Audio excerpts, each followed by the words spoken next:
Learning-based perspectives on motivation. What is learning? What is learning? A permanent change in behavior or behavioral potential resulting from direct or indirect experience is a key component in employee motivation. And examples are experimenting and practicing. Classical conditioning. What is it? A conditioned response with unconditional stimulus. Ivan Pavlov was the one who developed this condition where he took dogs and had them start drooling at the sound of a bell. It's a cause and effect type of learning. As you can see, before the conditioning, he had the food and the response equaled the dog drooling. So that's the unconditioned stimulus with the unconditioned response. Before conditioning, also, he had the whistle with the response. There's no drooling yet. So that's the neutral stimulus with the unconditioned response. During conditioning, there's the whistle plus the food equals the dog drooling. And then after conditioning, the dog knows the sound of the whistle, causing him to start drooling.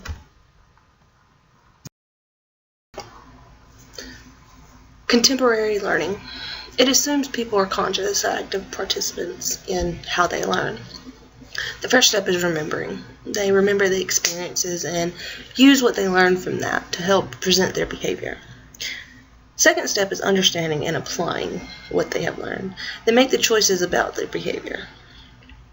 Thirdly is analyzing, where they recognize the consequences of their choices.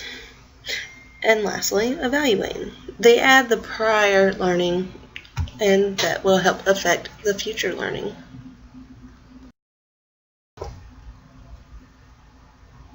This here will show you kind of how it works. You start from remembering, going up to understand, applying, analyzing, evaluate, and then you create. Reinforcement theory in learning. It's the idea that behavior is a function of its consequences. B.F. Skinner, he's the one who created this, and he did operant conditioning.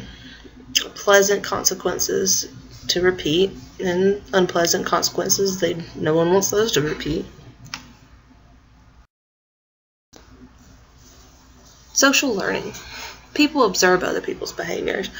First, simple behavior needs to be observed, such as, say you're outside or at a restaurant and you watch somebody sit down at a table. Second behavior is concrete and intellectual. You watch what they're doing, you follow their steps of how they're sitting at the table, and then finally must be able to process the physical ability. You watch how they sat down, you now mimic of how they sat down. It's just influences on motivation.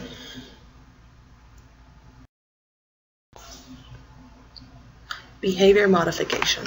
The application of reinforcement theory to influence the behaviors of people in organizational settings.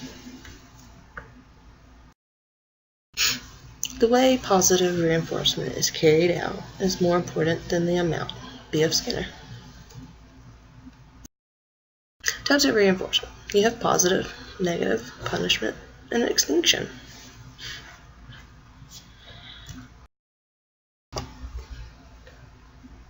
Timing of reinforcement. Continuous reinforcement.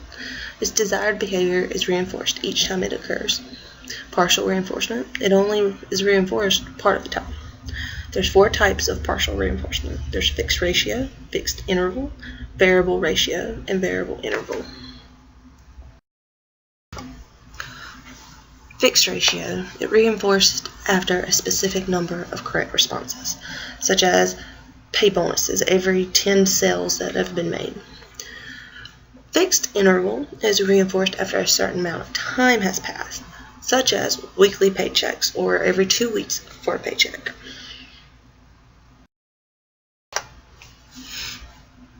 Variable ratio is reinforced after an unpredictable number of behaviors, such as your supervisor praising you after phone calls.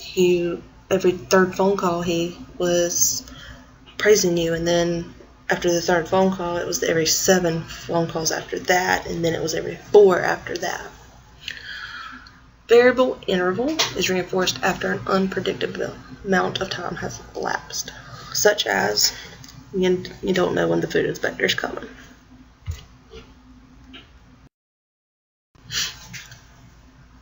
Five steps to motivate the right behavior.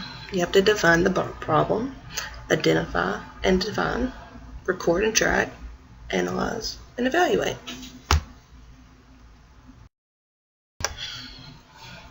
You're going to define the problem. Let's say being on time for work. What can be improved?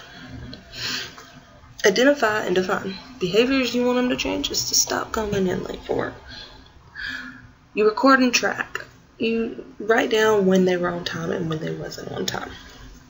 You analyze the negative consequences of the unwanted behavior and provide more positive consequences. The more that they're on time for work, say if they're on time for work for a week straight, you give them a pay bonus, or you take them out to eat, or something to make them want to be on time. And then you evaluate, see how it has changed their behavior. More than likely, they're going to start coming to work on time. The capacity to learn is a gift. The ability to learn is a skill. The willingness to learn is a choice. Brian Herbert. My references here, I mostly only use the textbook and I searched pictures from Google. That's it. Thank you.